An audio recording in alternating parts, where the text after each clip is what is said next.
Senhor da vida, Pai amantíssimo de todos nós, vossos filhos que gradativamente, através das experiências que as existências físicas se nos oferecem, despertamos para a nossa realidade intrínseca de espíritos imortais que somos.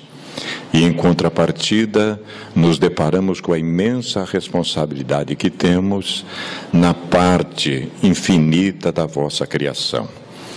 O que vos estamos solicitando, Senhor, do fundo do nosso coração, é que esse desejo, essa vontade de nos ajustarmos às vossas leis sábias e justas, possam, pelo vosso infinito amor, serem ajustadas para que cumpramos com aquilo que ficou acordado antes de virmos para esta mesma existência.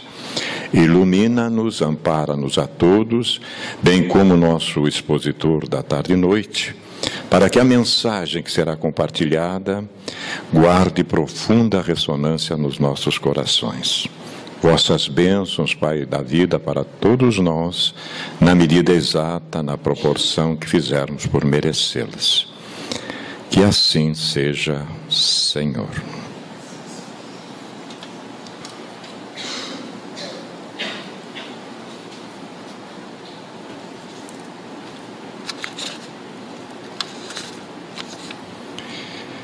Em 2007 foi também um ano bom. A benfeitora Joana de Ângeles, através das mãos abençoadas de Divaldo Franco, envia da sua esfera de ação para nós, Jesus e Vida.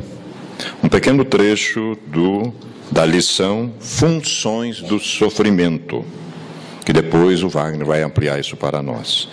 Diz a nossa querida benfeitora: com propriedade afirmou Buda, numa das suas 4 nobres verdades, que tudo no mundo é sofrimento, em face da transitoriedade da organização material, ante a incomparável imortalidade do espírito.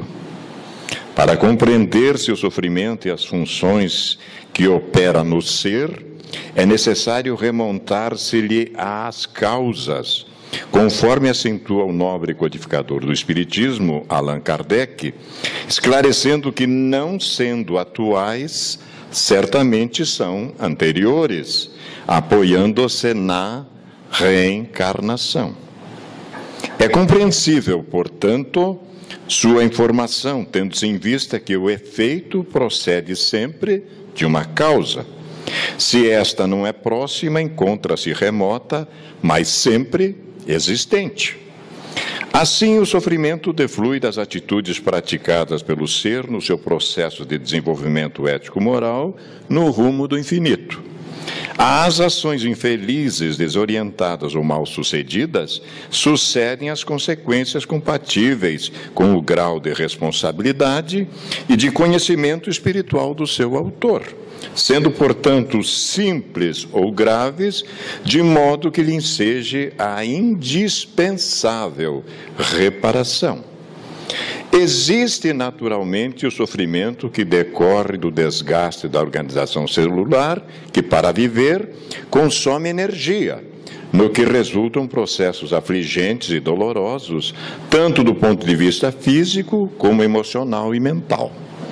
A atitude, porém, de cada qual diante da ocorrência é que responde pela ampliação do sofrimento ou a sua atenuação. E com Jesus, como ficariam estas questões? Honrados uma vez mais, meus queridos, vamos ouvir o nosso querido Wagner nos dirigindo com lucidez e bom senso. Boa tarde a todos.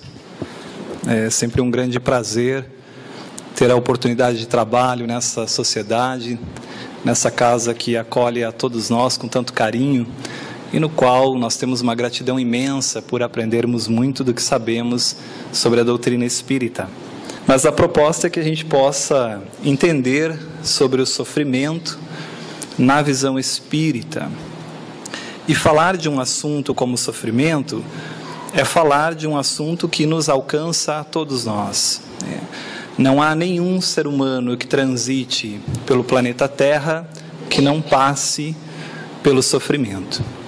Por mais que pensemos que pessoa A ou pessoa B não sofra, ou que aparente aos nossos olhos que a pessoa não sofra, saibamos que todos nós temos que experienciar o sofrimento e vamos entender o porquê disso.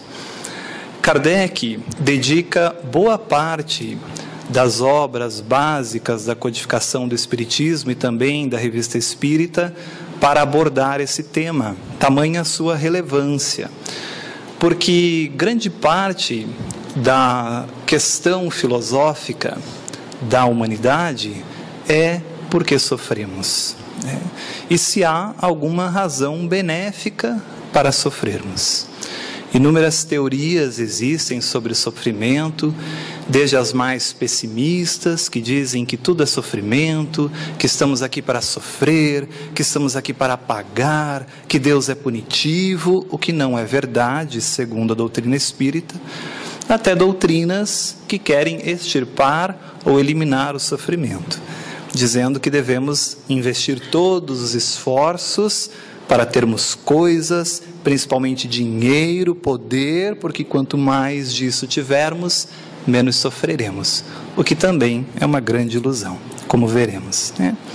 Então Kardec, entendendo a dificuldade filosófica para essa questão, se dedica junto às questões ao mundo espiritual e obtém elucidações muito interessantes e oportunas que vêm nos traduzir de uma maneira melhor aquilo que o Cristo já havia nos ensinado, mas que ainda a gente não conseguira compreender. Como o Espiritismo pode nos consolar perante a dor, seja ela qual for, perante as dificuldades que nos acontecem? E como nós, enquanto espíritos encarnados, podemos transitar pela dor, pelo sofrimento, de uma maneira positiva, a extrair dessa experiência algo que nos eleve, que nos engrandeça, que nos torne mais forte. Essa é a reflexão a que a gente se propõe fazer. Lembrando sempre de duas assertivas crísticas que há mais de 2017 anos nos ensinara, né? Vinde a mim, todos vós que estáis aflitos e sobrecarregados, que eu vos aliviarei, pois o meu fardo é leve. O que será que é isso? O que significa ir ao encontro do Cristo e ter o alívio às dores? E mais, o que será que é esse fardo leve? Que às vezes nós achamos que de leve não tem nada. Em especial, dependendo de algumas dores ou algumas situações que nos fazem sofrer, achamos ainda que é muito pesado, que nem mereceríamos tamanha carga aflitiva, né? Mas veremos que não é. Esse fardo é mais leve do que realmente a gente acha que é. E também, qual a razão de o Cristo ter nos dito: felizes ou bem-aventurados os aflitos, os que sofrem? Parece uma visão pessimista, né?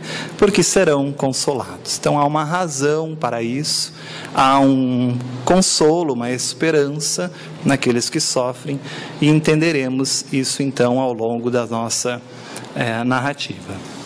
A ideia é entendermos essas duas perguntas e respondê-las de uma maneira que elucide a nossa necessidade de compreensão, o que nos trará então a resignação diante do sofrimento. Por que sofremos e qual a importância do sofrimento em nossa vida? E para que a gente possa responder a essas duas questões, nós nos propusemos nessa tarde a fazer uma análise psicológica do sofrimento. Poderíamos fazê-la de várias maneiras. E para falar de análise psicológica, ninguém melhor do que Allan Kardec e a própria benfeitora Joana de Ângeles, né? Algumas pessoas dizem: mas por que dar tamanha importância às obras, aos livros da benfeitora Joana de Ângeles, sendo que há a literatura própria de Kardec? E a resposta a essa indagação é muito simples. Dos espíritos que hoje auxiliam o planeta Terra na sua evolução, a nós nos parece que Joana de Ângeles é o de maior evolução espiritual. Primeiro, porque ela participa, enquanto espírito, da própria codificação espírita, né? Ela auxilia nas mensagens que são trazidas do mundo espiritual, integra o grupo de espíritos envolvidos à vinda do espiritismo no planeta Terra. Uma das suas mensagens está em O Evangelho segundo o Espiritismo, intitulada como um espírito amigo. Ela não assina como Joana de Ângeles, e a mensagem se intitula, inclusive, A Paciência, né? E outra razão bastante interessante é que no livro Perturbações Espirituais não está claro o nome, né, que é Joana de Ângeles, mas quando você estuda de uma maneira mais aprofundada o livro, é notório a percepção de que se trata desse espírito. Manuel Filomeno de Miranda, Hermínio Bezerra de Menezes, né? Manuel Filomeno de Miranda e Bezerra de Menezes, eles são assistidos por um espírito que, antes deles iniciarem os trabalhos envolvendo os aspectos da obsessão e da desobsessão no planeta Terra, há uma tutora que orienta, que tutela, que assessora aquele serviço todo. E eles a descrevem. E nós claramente identificamos como sendo Joana de Ângeles. Então veja que ela está à frente da chefia, se é que podemos dizer assim, de trabalhos que Bezerra de Menezes, Manuel Filomeno de Miranda desenvolvem. Então é importante que a gente preste muita atenção ao que a benfeitora Joana de Ângeles nos traz. Ao longo de toda a psicografia de Divaldo Pereira Franco, são inúmeros livros, 16 só da série psicológica. E da série psicológica há um livro em especial, que é o livro Plenitude, que trabalha especificamente a questão do sofrimento. E nessa análise sobre o sofrimento, a benfeitora Joana de Ângeles faz uma narrativa bastante interessante. O livro todo Plenitude é descrito sobre uma análise do budismo. O Vanin disse aqui no início que há 4 nobres verdades sobre o sofrimento estabelecidas por Buda, por Siddhartha Gautama. E é exatamente essas 4 nobres verdades que a benfeitora se utiliza, um conhecimento que já existe no Oriente há muito tempo, o que nos mostra que Buda é, sem dúvida, um desses espíritos missionários enviados por Deus, assistido pelo Cristo ao planeta Terra, para que as leis divinas sejam reveladas aos homens, né?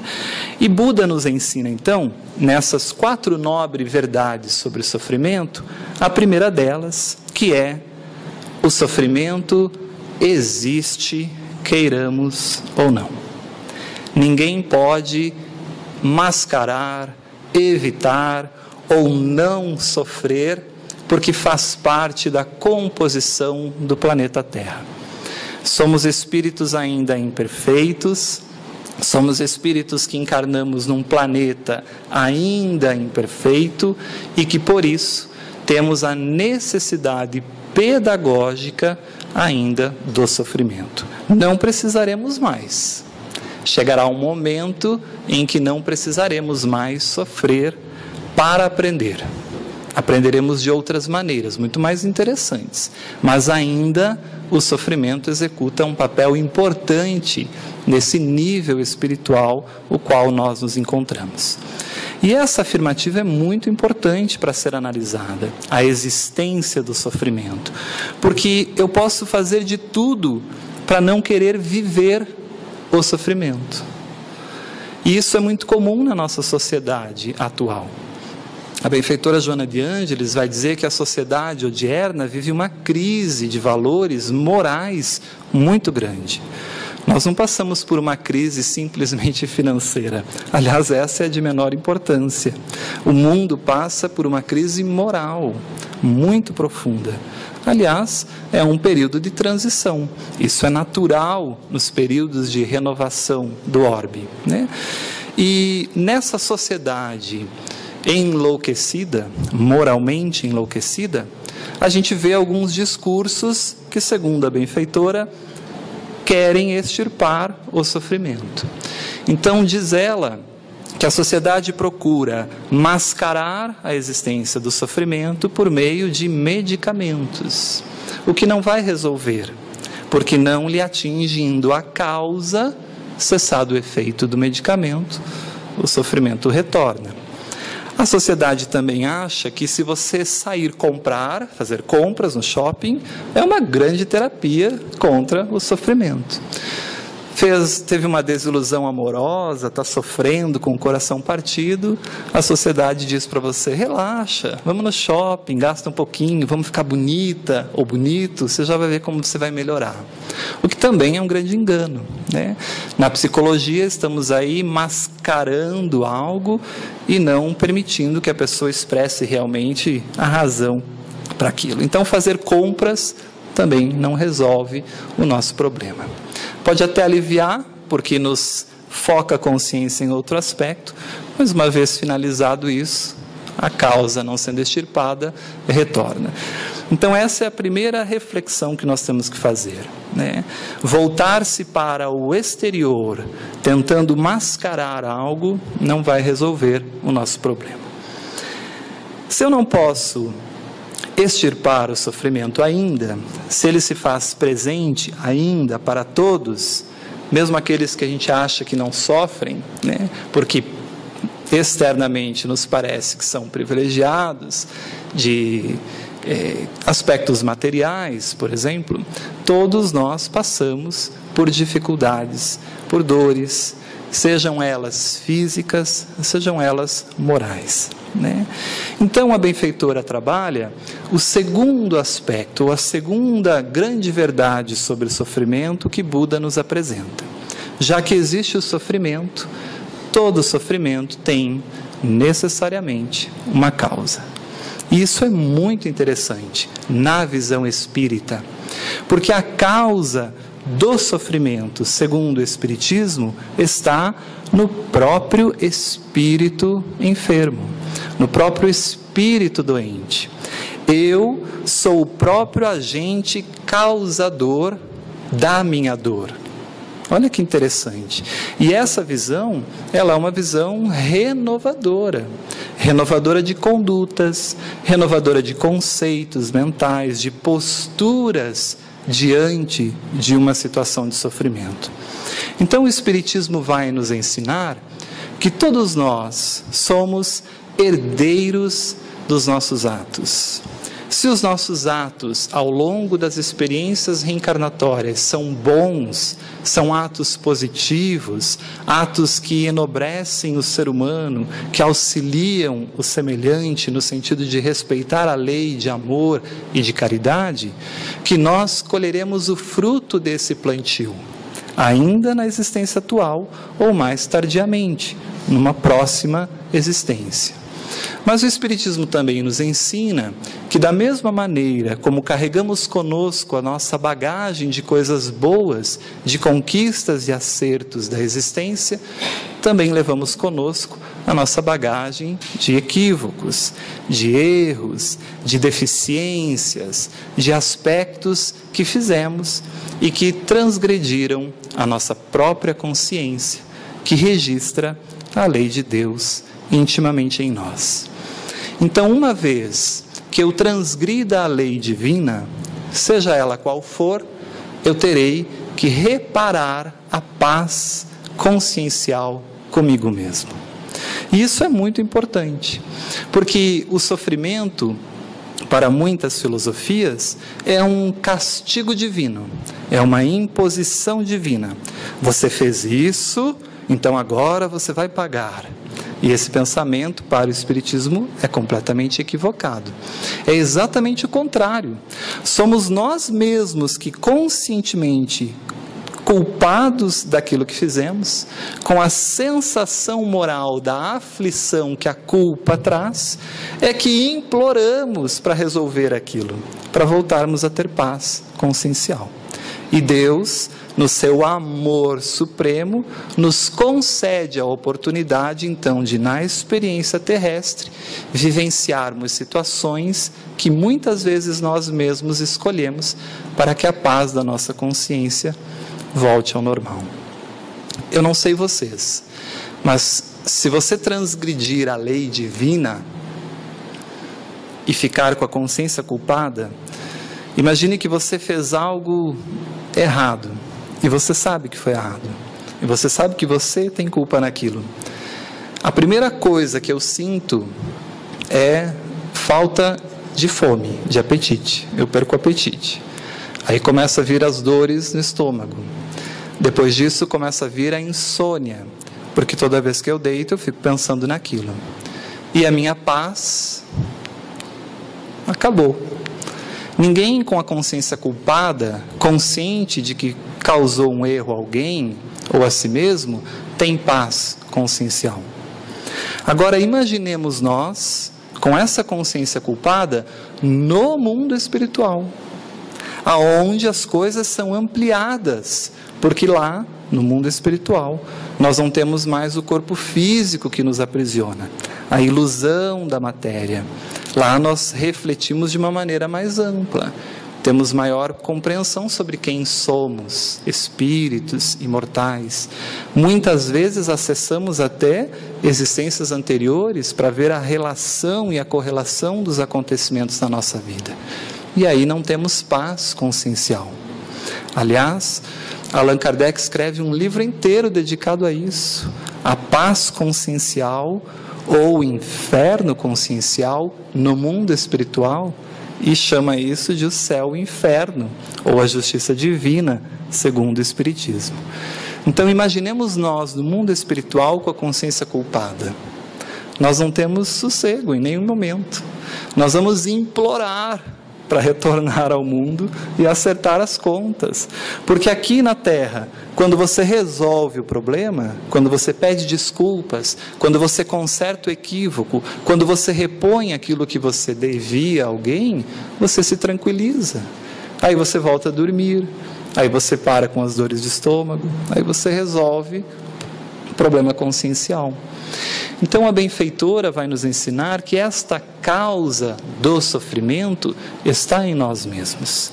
Culpados que somos perante as leis divinas, por ações que fizemos nessa existência ou em outras, vamos pedir a oportunidade de nos conscientizarmos perante a lei, de nos tranquilizarmos perante a nossa consciência, e para isso, então, é planejada uma oportunidade de eu resolver aquele problema.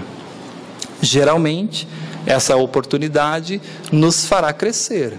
E aí, originam-se as dores, os sofrimentos que atingem o ser humano e que muitas filosofias se perguntam, mas por quê? Porque eu, como mãe, tenho meu filho que desencarna antes de mim. Por quê? É contra as leis naturais. Parece que eu, mãe, tenho que ir antes do que o meu filho. É assim que é a vida. E o Espiritismo vem nos dizer que se esse sofrimento de você, enquanto mãe, enterrar o seu filho, acontece em sua vida, é porque há uma causa muito justa para isso, que você mesmo infringiu perante a lei em uma existência anterior. Porque Deus é a justiça e é o amor. E tudo o que nos acontece é justo e bom. Mas por que eu, com o diagnóstico dessa doença incurável? Porque esta é a melhor possibilidade pedagógica para que a sua consciência culpada restabeleça-se na paz. E isso é justo e é bom, porque Deus é justo e é bom. Mas muitas vezes nós só vamos compreender isso quando voltarmos para o mundo espiritual. Então, antes de eu reencarnar, eu sou assessorado por espíritos responsáveis pelo planejamento reencarnatório. Cada um de nós, antes de vir a qualquer planeta, antes de ocupar um corpo, é assessorado por uma equipe de espíritos, tutores, que planejam a experiência reencarnatória. E como todo tutor tem que ser mais aprimorado do que o tutelado, porque senão não tem como conduzir o tutelado ao progresso, o Espiritismo nos ensina que esses espíritos não são qualquer espíritos, são bastante aprimorados, têm conhecimentos amplos de várias ciências do mundo físico. Conhecem profundamente de psicologia, porque vão ter que criar o comportamento psicológico perfeito da mãe, do pai, da família, do ambiente onde eu vou renascer. Tem que entender muito bem dos aspectos da vida social, do direito, enfim. São espíritos que sabem muito e nos auxiliam nesse processo. Então o Wagner está no mundo espiritual, que não é o Wagner, né? O Wagner é essa personalidade. No mundo espiritual, eu fui Wagner na existência anterior, aliás, nessa, mas e na anterior, né? Mas por um exemplo didático, o Wagner está no mundo espiritual e vai reencarnar. Então a primeira coisa é puxar a fichinha kármica, vamos dizer assim. O que o Wagner fez de bom, que tem bônus, tem mérito, vai colher os frutos, e o que o Wagner fez de ruim. E aí os espíritos então nos mostram tudo isso. E fazem muitas vezes a gente ter acesso àquelas experiências e o momento em que nós transgredimos a lei, aquilo que nós causamos, que nos perturba, que nos aflige.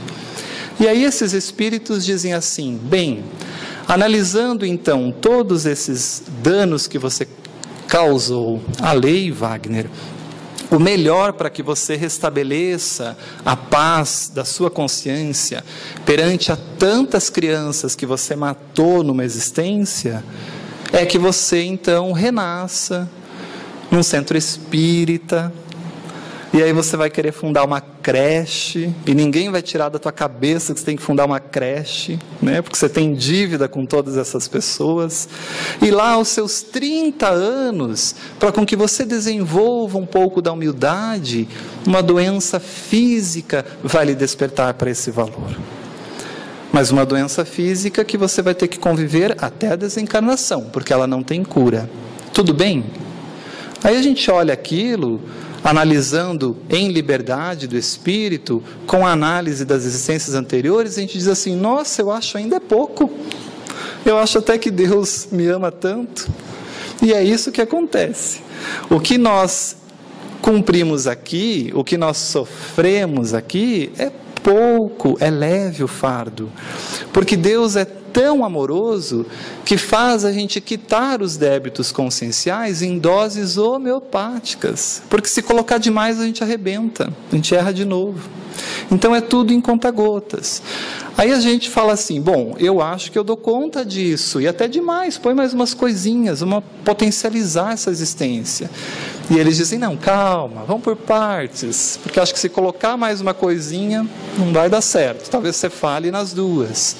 Enfim, todas as dificuldades pelas quais nós passamos enquanto no planeta Terra ou em qualquer mundo estão em consonância com uma lei de causa e efeito. Aquilo que eu transgredi, eu terei que devolver a lei. E isso é algo que eu solicito no mundo espiritual. Então, a benfeitora continua e diz que, entendendo que esta é a causa, nós precisamos então ir para a terceira verdade de Buda sobre o sofrimento, de que se todo sofrimento tem uma causa, então é necessário que eu supere a causa desse sofrimento. E como é que eu supero a causa do sofrimento? Se a causa do sofrimento é a minha transgressão causada por uma inferioridade moral, então eu só vou deixar de sofrer quando eu não tiver mais inferioridades morais. Daí a receita. Quando nenhum de nós tiver mais deficiências morais, não sofreremos mais. Olha que maravilha! Aí nós vamos reencarnar num mundo que não é um mundo onde exista dor, onde exista sofrimento, porque essas experiências não fazem parte mais da necessidade de aprendizagem desses espíritos. São os mundos felizes que nós estudamos na doutrina espírita. Os espíritos que reencarnam em mundos felizes e encarnam lá pela primeira vez, esses não necessitam mais do sofrimento, porque não possuem mais em si a causa que gere aquela necessidade de sofrer no mundo físico. Então, o Espiritismo nos ensina que, estando a causa na condição moral do espírito, toda vez que um sofrimento nos acontecesse, nós deveríamos nos perguntar: o que a minha condição moral contribuiu para isso acontecer? Essa é a proposta libertadora da psicologia espírita. Esse sofrimento que eu passo, o que eu preciso dentro de mim melhorar, exercitar?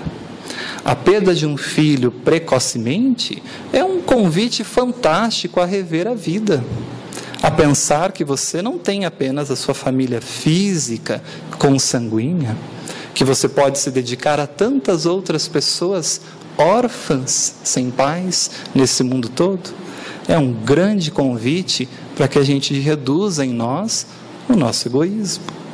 Uma doença pode ser um grande convite à disciplina, às questões internas que nós temos, deficiências que causam esses sofrimentos. Mas, como a lei divina é de amor, o sofrimento é sempre a última experiência a qual nós passamos. Nós temos oportunidades de aprender a sermos melhores, a melhorarmos as nossas deficiências de inúmeras outras maneiras. Nós não precisaríamos da dor para isso. Mas por que ainda precisamos?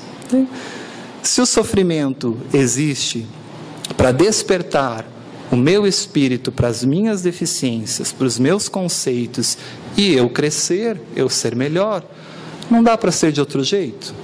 Não tem outra maneira de eu despertar para isso e evoluir? Tem, só que a gente não faz. Então, nos mecanismos de aprendizagem, e aí falamos da pedagogia na Terra, então imaginemos a pedagogia divina, que é infinitamente superior à noção pedagógica que nós temos no planeta. Ainda falha, pequena, medíocre, perto de todas as possibilidades pedagógicas divinas do Criador. Ninguém precisa passar pela dor para sofrer. Nós podemos aprender pelo conhecimento. Aliás, essa é a melhor maneira de aprender. Mas a doutrina espírita é dadivosa em conhecimento, nos ensina tanto, e a gente não vive tudo aquilo que sabe. A doutrina espírita nos ensina tanto que a morte não existe, que ninguém perde ninguém, que ninguém se separa de ninguém, que é momentâneo o adeus, e que está tudo certo, e a gente se desespera. Então a gente não vive as coisas só porque a gente sabe. Aliás, nenhum de nós no planeta Terra aprende somente pelo conhecimento. É muito pouco. Então, o conhecimento simplesmente não é suficiente para nos despertar para as nossas deficiências morais e para que nós possamos vencê-la. Nós sabemos que temos que ter uma vida saudável, selecionar melhor os alimentos que comemos, fazer exercício físico, mas todos nós sabemos disso. Mas muitos, mesmo sabendo, vão infartar pelo problema da má alimentação e da falta de exercício físico. Então não basta saber. E Deus, compreendendo que no nível evolutivo que nós nos encontramos, não basta somente saber, cria outra maneira de nos despertar para as questões internas que precisam ser vencidas. Um outro aspecto seria pelo exemplo. Podemos aprender pelo exemplo. Mas aí eu pergunto para vocês, se somos imperfeitos, temos muitos bons exemplos para dar para as pessoas? A sociedade neurótica que a gente vive, que a gente neurotiza os próprios filhos na educação. Então nós também não somos bons exemplos. Muitas vezes o que nós ensinamos pelo exemplo ao nosso filho é o preconceito. É o preconceito contra a cor, é o preconceito contra o gênero, é o preconceito contra a religião. Nós somos tão doentes que acreditamos que só o nosso Deus salva, que transmitimos isso aos nossos filhos, que só o nosso Deus salva. E criamos maquininhas de reproduzir as nossas doenças. Então, só pelo exemplo, nós também não somos bons educadores. Então, o sofrimento, nos ensina Joana de Ângeles, apresenta-se no planeta Terra com a função pedagógica de fazer a gente entender as deficiências que temos dentro de nós e crescermos com isso. Se pensarmos que o planeta Terra é um mundo de provas e expiações, as coisas ficam mais claras ainda dentro desse contexto que estamos abordando. Todos nós somos aqueles espíritos que temos a nossa consciência culpada em algum aspecto perante a lei. Então, ao reencarnarmos, planejamos no mundo espiritual quais as experiências reencarnatórias que vamos ter que vivenciar. É isso que nós chamamos de prova. Mas lembrem-se, nenhum professor submete o aluno à prova se ele não ministrou o conteúdo antes. Não tem sentido pedagógico para isso. A menos que o professor queira fazer uma análise. Eu quero saber, sem eu explicar isso, sem eu ensinar isso, o quanto vocês sabem sobre isso. Aí a gente faz uma prova, como uma análise prévia, e depois faz um final para comparar o quanto aquilo foi aprendido. Se nenhum professor submete o seu aluno a uma prova sem ministrar o conteúdo, nós não somos da mesma maneira submetidos à prova sem termos o conteúdo teórico antes. Aonde é que nós provamos? Aqui no mundo físico. Então, aonde é que a gente tem o conteúdo? No mundo espiritual.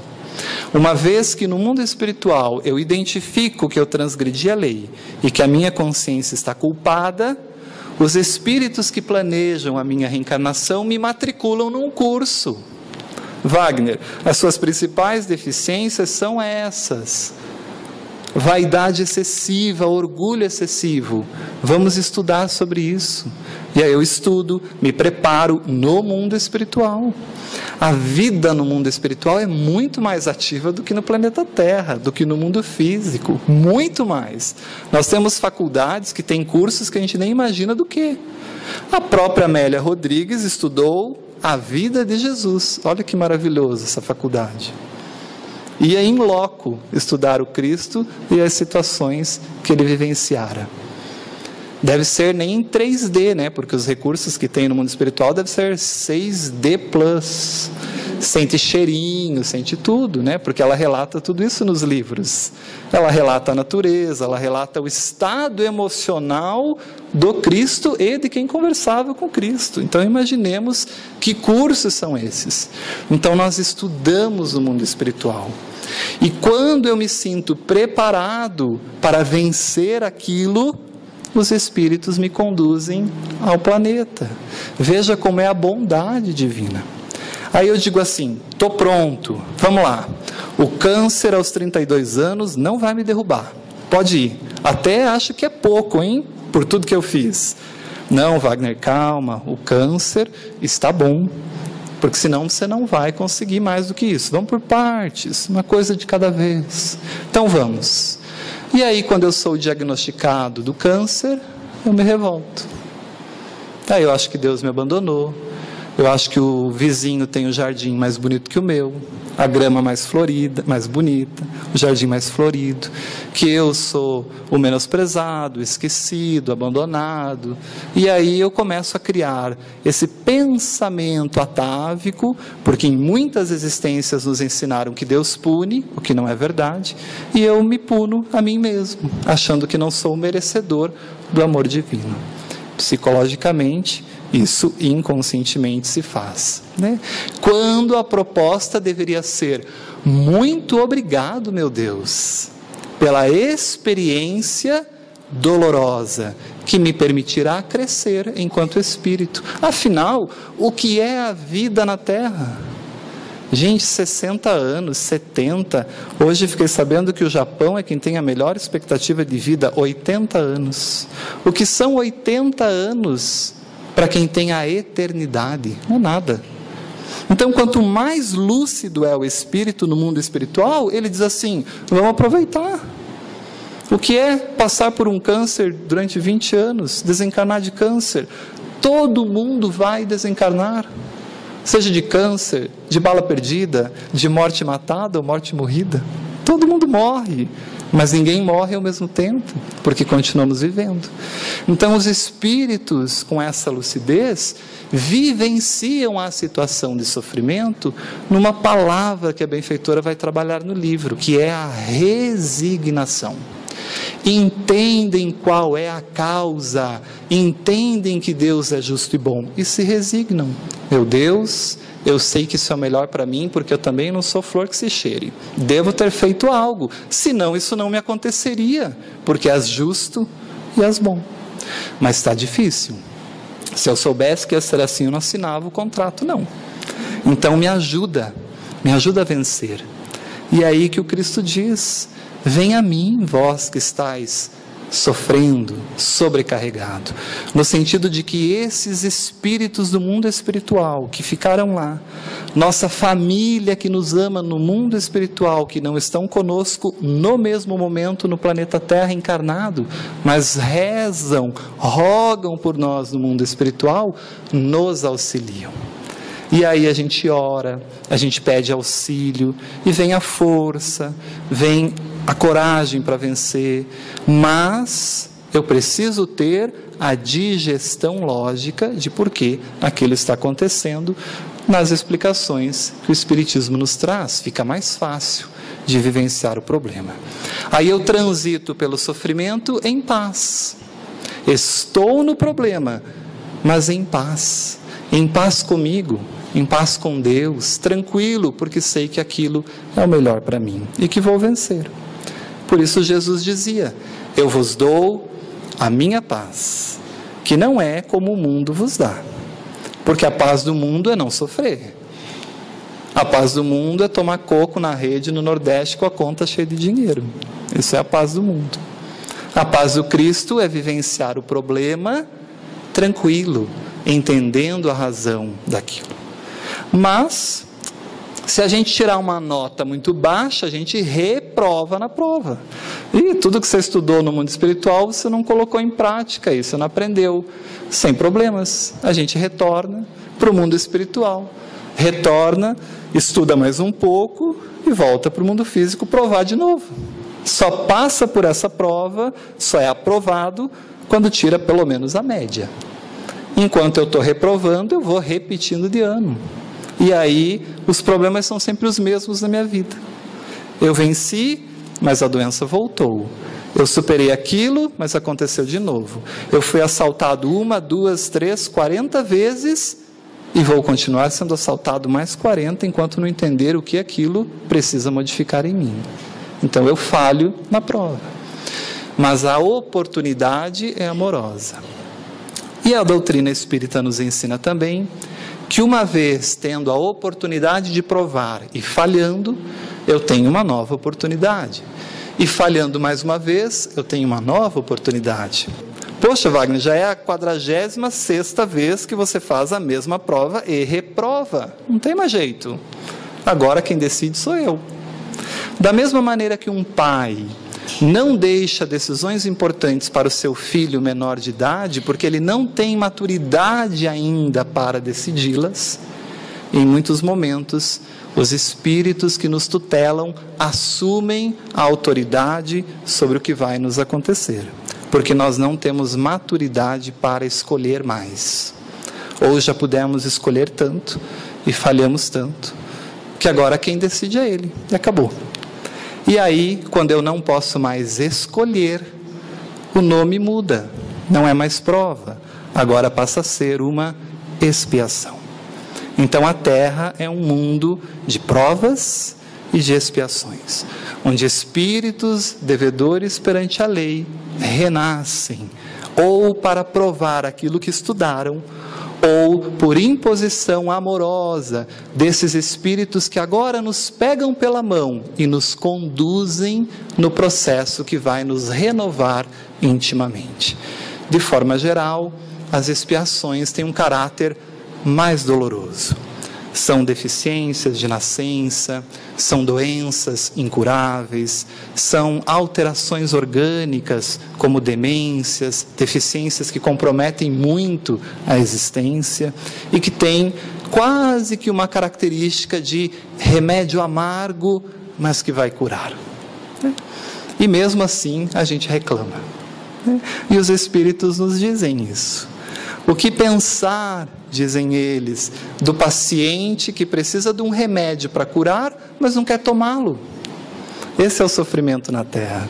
É o remédio que cura as nossas deficiências, a nossa consciência culpada. Mas a gente não quer tomar.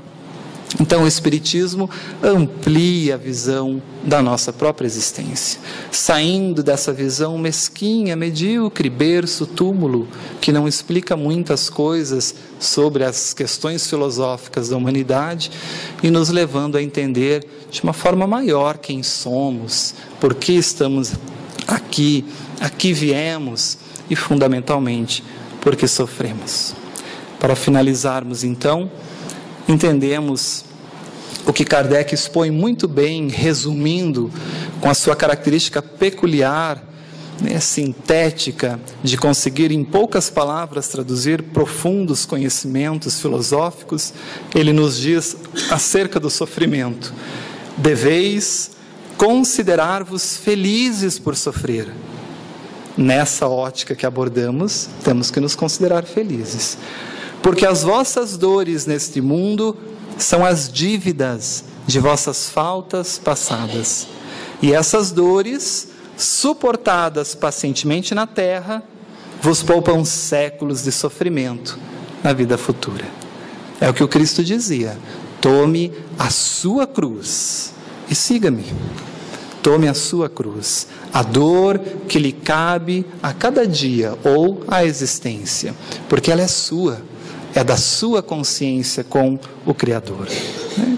Deveis, portanto, estar felizes por Deus ter reduzido vossa dívida, permitindo-vos quitá-las no presente, o que vos assegura a tranquilidade, a paz consciencial para o futuro.